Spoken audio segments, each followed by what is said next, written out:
अरे वाह, कितनी खूबसूरत जोड़ी है इन दोनों मुर्गों की। इनको शिकार बनाने का मन तो नहीं कर रहा, पर क्या करें, बनाना पड़ेगा। ठहरो शिकारी, यहाँ पर तुम किसी को शिकार बनाने के बारे में सोचना भी मत, वरना तुम्हारे साथ बहुत बुरा हो जाएगा। अगर आज मैंने तुमको शिकार नहीं बनाया तो मेरे साथ वैसे भी बहुत बड़ा अनर्थ होने वाला है। इससे अच्छा है कि जो यहाँ पर मेरे साथ बुरा हो मैं उसको सहन कर लूं, क्योंकि जब मैं लौट कर जाऊंगा और वहां पर जो मेरे साथ अन्याय होगा वो मुझसे सहा नहीं जाएगा, क्योंकि यहाँ पर तो सिर्फ मैं मुसीबत में पड़ूंगा और वहां पर मेरा पूरा परिवार मुसीबत में पड़ जाएगा। इससे अच्छा होगा कि मैं तुम्हारा शिकार ही कर लूं। मुझे माफ करना, मैं बहुत मजबूरी में शिकार करता हूँ। अरे भला ऐसी मजबूरी में कौन शिकार करता है, और तुम पर ऐसी क्या मजबूरी आ पड़ी है जो तुम मासूम जानवरों का शिकार करते हो? मेरा राजा मुझसे जबरदस्ती शिकार करवाता है, और अगर मैं उसके लिए आज शिकार लेकर नहीं गया तो वो मेरे पूरे परिवार को खत्म कर देगा। इसीलिए शिकार करना उस राजा ने मेरी मजबूरी बना दिया है। मैं ये सब अपने लिए नहीं करता। अच्छी बात है, तो हम तुमको इससे छुटकारा अवश्य दिलाएंगे। तुम अपने राजा से जाकर कहना कि उनका एक पुत्र था और राजा ने उसको हिमालय के जंगल में एक राजा के पास भेजा था। उनसे पूछना क्या वो राजकुमार वहाँ पर पहुँच गया है। बस तुम राजा से इतना ही कहना, वो तुमसे कुछ नहीं कहेंगे। जाओ। ठीक है, तुम कहते हो तो चला जाता हूँ।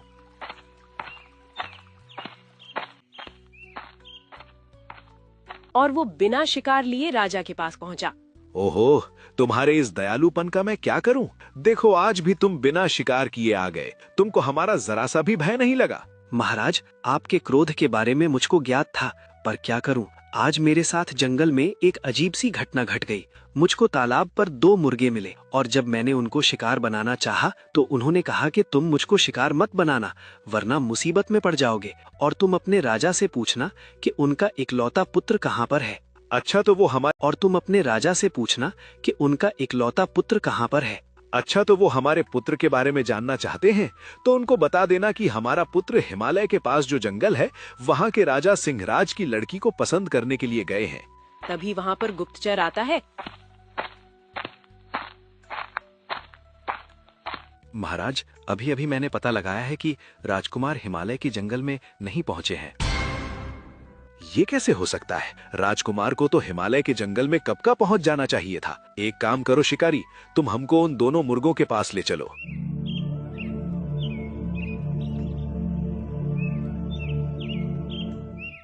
और वो शिकारी महाराज को लेकर तालाब पर मुर्गों के पास पहुंचा। तुम दोनों मुझको कोई साधारण मुर्गे नहीं लगते। सच सच बताओ, कौन हो तुम दोनों, और मेरा पुत्र कहाँ है? राजन, तुमको अपने पुत्र की बहुत चिंता हो रही है, क्योंकि वो तुम्हारा खून था, तुम्हारा पुत्र था, तुम्हारे घर चिराग था। लेकिन तुमने कभी उनके बारे में सोचा है जिनको तुम रोज शिकार बनाकर खाते थे? वो भी किसी के बच्चे थे, वो भी किसी के घर के चिराग थे, और तुमने उनको खाकर उनके घर का चिराग हमेशा के लिए बुझा दिया। बस करो तुम दोनों, हमको ज्यादा गुस्सा मत दिलाओ, वरना तुम्हारे लिए अच्छा नहीं होगा। सीधी तरह से बता दो, राजकुमार कहाँ पर है? तभी तालाब में से जंगल की वन देवी प्रकट हुई। राजन, एक तो तुम जानवरों के साथ क्रूरता करते हो, जो एक राजा को बिल्कुल भी शोभा नहीं देता, और जब तुम्हारी कमियां कोई तुमको बताता है तो तुम उनको जान से मार देने की धमकी देते हो। एक राजा को ये सब शोभा नहीं देता, बल्कि राजा को तो अपनी प्रजा के प्रति स्नेह और दयालुता की भावना रखनी चाहिए, लेकिन तुम में तो क्रूरता ही भरी हुई है। हे देवी, आप कौन हो, और क्या आप मुझको बता सकती हो कि मेरा पुत्र कहाँ है इस समय? मैं इस जंगल की वन देवी हूँ, और मैं तुमको अवश्य बता सकती हूँ तुम्हारा पुत्र इस समय कहाँ पर है। हाँ देवी, शीघ्र बताओ, मेरा पुत्र कहाँ है? मैं अपने पुत्र के लिए बहुत व्याकुल हो रहा हूँ। राजन, जो तुम्हारा हे देवी, आप कौन हो, और क्या आप मुझको बता सकती हो कि मेरा पुत्र कहाँ है इस समय? मैं इस जंगल की वन देवी हूँ, और मैं तुमको अवश्य बता सकती हूँ तुम्हारा पुत्र इस समय कहाँ पर है। हाँ देवी, शीघ्र बताओ, मेरा पुत्र कहाँ है? मैं अपने पुत्र के लिए बहुत व्याकुल हो रहा हूँ। राजन, जो तुम्हारा पुत्र था उसका तो तुम शिकार करवाकर खा चुके हो। तुमको याद दिला दूं, तुमने एक मेमने का शिकार करवाकर खाया था, वही तुम्हारा पुत्र था, और उसको मेमना मैंने बनाया था, क्योंकि वो भी तुम्हारी तरह ही निर्दयी था। वो भी मासूम जानवरों का शिकार करता था। अगर एक पिता राजा बुरा और पापी हो और उसका बेटा अच्छा हो तो राज्य को संभाल लेता है, लेकिन पिता राजा भी अत्याचारी हो और राजा होने वाला बेटा भी अत्याचारी हो तो फिर जंगल में न्याय नहीं बचता। इस न्याय को बचाने के लिए मैंने तुम्हारे बेटे को एक मेमना बना दिया और तुम उसको अपना शिकार बनवाकर खा चुके हो। नहीं देवी, नहीं, ऐसा नहीं हो सकता। मैं इतना क्रूर कैसे हो गया कि मैं अपने ही बेटे का शिकार करवाकर खा गया। मुझे अब अफसोस हो रहा है कि एक बेटे को खोने का दर्द क्या होता है। मैं रोज शिकार करके खाता था। उनके पिता इस दुख को कैसे सह पाते होंगे। राजन, अब तो बहुत देर हो चुकी है, इसीलिए तुम्हारे रोने का कोई भी फायदा नहीं है। जल्दी चलो मेरे साथ, अभी के अभी चलो। मैंने पहाड़ी के ऊपर एक मरी हुई बकरी देखी है। अगर हम देर कर देंगे तो कोई और उसे ले जाएगा। हमें अभी निकलना होगा वरना सब खत्म हो जाएगा। कह रहे हो कि वो मरी हुई है? कहीं ये किसी का जाल तो नहीं है, या फिर कोई हमें वहाँ ले जाना चाहता है? इस वक्त एक गलती हमारी आखिरी गलती हो सकती है। मैंने खुद देखा है, वो हिल भी नहीं रही थी। उसके आसपास कोई नहीं था। ये मौका दोबारा नहीं मिलेगा। भूख अब इंतजार नहीं करेगी। अगर ये सच है तो हमें सोचना नहीं चाहिए, क्योंकि सोचने में ही सब छिन जाता है। हम पहले ही बहुत देर कर चुके हैं। अब रुकना मतलब सब खो देना है। लोग अब मरे हुए को भी नहीं छोड़ते। जिंदा तो पहले ही इनके डर से भागते हैं। अगर ये वहाँ पहुँचे तो कुछ नहीं बचेगा। मुझे इन्हें रास्ते में ही रोकना होगा। भूख इन पर हावी हो चुकी है। इस हालत में ये कुछ भी कर सकते हैं और यही इनकी सबसे बड़ी कमजोरी है। अब मुझे बस इसका फायदा उठाना है। जब भूख हावी हो जाती है तो इंसान जाल भी मौका लगता है और जल्दबाजी में लिया गया फैसला कभी कभी मौत का रास्ता बन जाता है। मुझे ये रास्ता कुछ अलग लग रहा है। हम पहले कभी यहाँ से नहीं गए हैं, लेकिन अब पीछे मुड़ने का वक्त नहीं है, क्योंकि अब हमारा शरीर भी जवाब दे रहा है। अगर हमें जल्दी पहुंचना है तो ये छोटा रास्ता सही है। घुमावदार रास्ते में समय बर्बाद होगा और समय हमारे पास अब बचा नहीं है। हमें सीधा ऊपर चढ़ना होगा। रुको, अगर ऊपर जा रहे हो तो मत जाओ। वहाँ पहले से कुछ लोग मौजूद हैं। मैंने अभी थोड़ी देर पहले उन्हें देखा है। तुम्हारे लिए वहाँ जाना खतरा हो सकता है। लेकिन वहाँ तो कोई नहीं था जब मैंने देखा था। तुम शायद किसी और जगह की बात कर रही हो।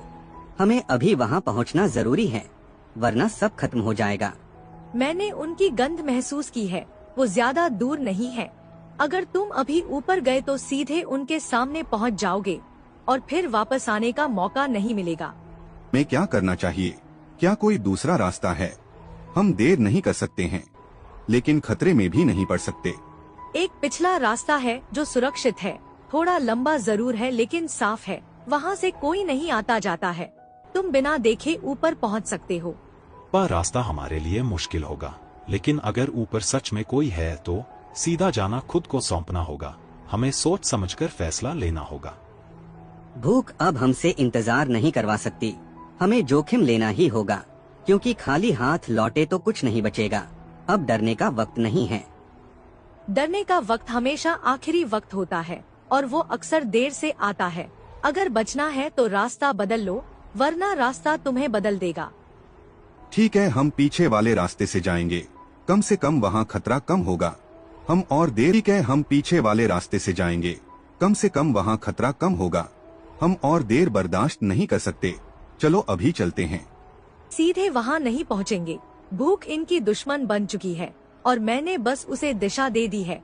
अब खेल शुरू होता है।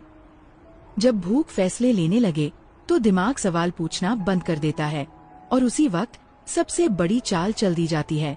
वातावरण कितनी खामोश है ना? लेकिन तुम्हारी दहाड़ ने जंगल को हिला दिया। मैं जानती हूँ कि तुम ताज़ा मांस की तलाश में हो। अगर मेरे साथ आओ तो मैं तुम्हें वो शिकार दिखा सकती हूँ जो तुम्हारी भूख को पूरी तरह शांत कर देगा। सच में ये कैसे मुमकिन है? तुम्हारे पास ऐसा शिकार है जो हमारी भूख बुझा देगा? मैं इसे खुद देखना चाहता हूँ। हाँ बेटा, और यह केवल दिखावा नहीं है।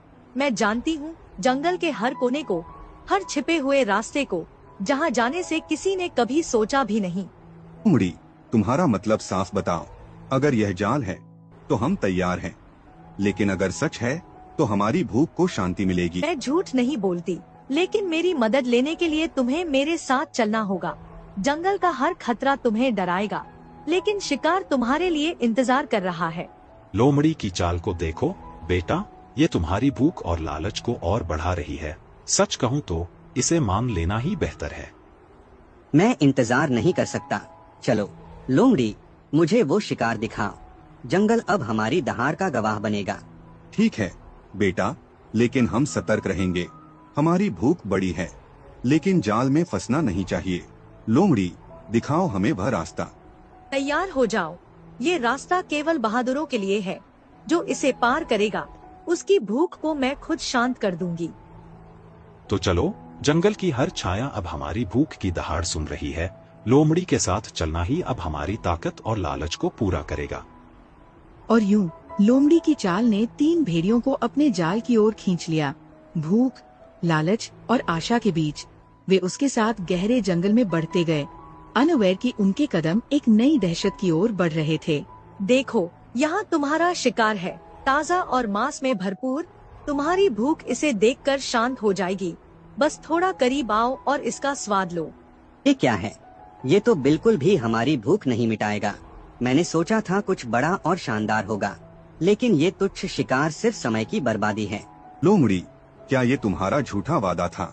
हमारी भूख अब और बढ़ रही है और तुम हमें यह दिखा रही हो। ये तुम्हारी चाल कितनी सस्ती है। अब भाई, इसे देखकर तो मुझे भी गुस्सा आ रहा है। लोमड़ी, क्या तुम्हारी चाल अब हमारी भूख को चिढ़ाने के लिए है? हमारे कदमों के नीचे ये जंगल कांपेगा।